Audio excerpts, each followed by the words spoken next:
दूसरा महत्वपूर्ण विषय, बहुत गंभीर, भारत की राष्ट्रीय सुरक्षा के लिए एक पुराना जख्म एक बार फिर हरा हो गया है। मात्र 2 दिन पहले देश को ध्यान आया था कि 2006 के मुंबई लोकल ट्रेन ब्लास्ट के 20 साल पूरे हुए थे। अभी हाल ही में एक एजेंसी को तत्कालीन गृह मंत्रालय के उप सचिव आरवीएस मणि जी ने एक इंटरव्यू देकर यह कहा है कि 26/11 हमले में यदि अजमल आमिर कसाब जीवित नहीं पकड़ा गया होता तो ये सभी को पता है कि तो हिंदू आतंकवाद की थ्योरी को पूरी तरह चस्पा करने की पूरी तैयारी हो चुकी थी।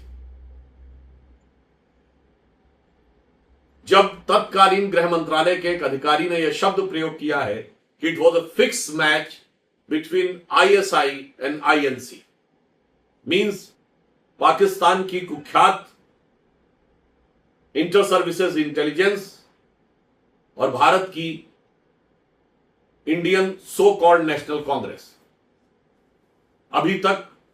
कांग्रेस के बारे में धारणा बनी थी कि कांग्रेस माओवादी मुस्लिम लीगी हो चुकी है, पर अब ऐसा प्रतीत होता है कि पुराने तथ्य एक और गंभीर चीज की ओर इशारा कर रहे हैं। और यह बात सिर्फ एक अधिकारी के वक्तव्य पे नहीं, इसके साथ जुड़े हुए 4-5 गंभीर बिंदु हैं। पॉइंट नंबर 1, 11 दिसंबर 2008 को तत्कालीन गृह मंत्री चिदंबरम साहब ने संसद के अंदर एक बयान दिया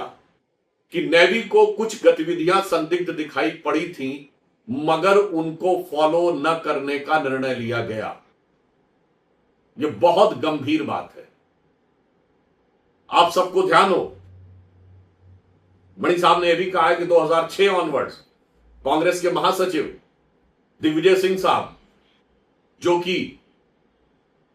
तथाकथित हिंदू आतंकवाद के केसेस के बारे में जानकारी लेते थे, कांग्रेस को जवाब देना चाहिए कि जो व्यक्ति सरकार का हिस्सा नहीं है वो सरकार की गंभीर गोपनीय गुप्तचर सूचनाओं के बारे में जानकारी कैसे ले रहा था। दिग्विजय सिंह जी ने यह भी बोला था कि शहीद हेमंत करकरे ने उनको ये बताया था, वो तो आज जीवित नहीं है, अन्यथा तो उनके लिए समस्या हो जाती कि एक राष्ट्रीय सुरक्षा की जांच के विषय को वो किसी गैर सरकारी व्यक्ति के साथ कैसे साझा हो रही। इसके अलावा और भी गंभीर बात यह है कि 26/11 के हमले में जब डेविड कोलमैन हेडली की इंटरोगेशन की बात आई तो तत्कालीन सरकार ने इंटरोगेशन क्यों नहीं किया, केवल अमेरिका में जाकर इंटरव्यू लेकर क्यों आ गए। उस समय तथाकथित हिंदू आतंकवाद के अनेक मामलों में, जैसे समझौता एक्सप्रेस में, जब साफ साफ पाकिस्तान में बैठा आरिफ कसवानी कह रहा था कि वो उसने फंडिंग की है, इसके बावजूद सारे पाकिस्तानी आरोपियों को, जो संभवतः 13-14 थे, सबको बरी करके और सारा केस हिंदू आतंकवाद की तरफ मोड़ देना। आज की पीढ़ी को याद रखना चाहिए, चौथा पॉइंट, कि जितने भी 26/11 के आतंकवादी थे वो सब फर्जी हिंदू आई कार्ड लिए हुए थे, सबने अपने हाथों पर कलावा बांधा हुआ था। और यदि महाराष्ट्र पुलिस के अमर बलिदानी शहीद तुकाराम ओमले ने अपने प्राण देकर कसाब को जीवित न पकड़ा होता तो उन्हीं फेक आईडी और उन्हीं हाथ में बंधे हुए कलावों को लेकर तथाकथित हिंदू आतंकवाद की थ्योरी को सीधे चस्पा कर दिया गया होता। 5वां पॉइंट है, इशरत जहां का एफिडेविट बदला गया, यह बात भी अधिकारियों ने ही बताई थी, और जब हमारी सरकार आई तो एफिडेविट बदलने की फाइल गायब थी। 6ठा पॉइंट इसके साथ जो कांग्रेस को जवाब देना चाहिए, बैरक ओबामा ने अपनी किताब में 2010 की मनमोहन सिंह जी की बातचीत के आधार पर, 2010 की यात्रा के आधार पर लिखा है कि 26/11 हमले के बाद भारत की सेना पाकिस्तान पर बड़ी कार्रवाई करने के लिए तैयार थी, पर भारत सरकार ने ऐसा नहीं किया। तत्कालीन एयरफोर्स चीफ फाली होमी मेजर ने भी यह कहा कि भारत की वायुसेना कार्रवाई करने को तैयार थी पर नहीं किया। तो आज कांग्रेस से ये हमारा सीधा सवाल है, क्या वाकई आईएसआई और आईएनसी में कोई मैच फिक्सिंग थी जिसकी वजह से आप उन लोगों पे कड़ी कार्रवाई नहीं करना चाहते थे? और यह सिर्फ आरोप नहीं, अंतिम सवाल जो और भी गहरा सवाल है, 26/11 के हमले के मात्र 8 महीने बाद जुलाई 2009 में शर्म एल शेख में पाकिस्तान के साथ ज्वाइंट डिक्लेरेशन साइन होता है, जिसमें यह कहा जाता है कि शांति वार्ता आतंकवाद से प्रभावित नहीं होगी, और बलूचिस्तान उस ज्वाइंट डिक्लेरेशन का हिस्सा होता है। मुझे नहीं लगता है कि पाकिस्तान को, आतंकवादियों को,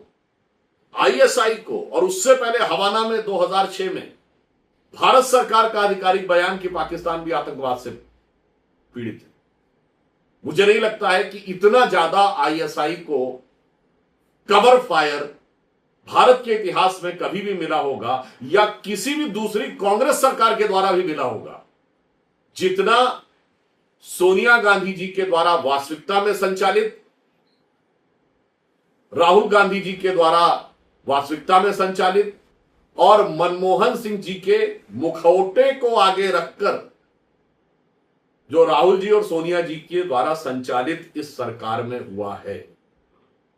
तो कांग्रेस पार्टी राष्ट्रीय सुरक्षा के लिए कितना बड़ा खतरा थी, यह आज 18 वर्ष के बाद पुनः सामने आया है। चूंकि यह विषय उस समय उन्हीं की सरकार के एक अधिकारी के द्वारा घटनाओं के विवरण तथ्यों के आधार पर दिया गया है, तो आज कांग्रेस पार्टी को इस पर आकर सफाई देनी चाहिए।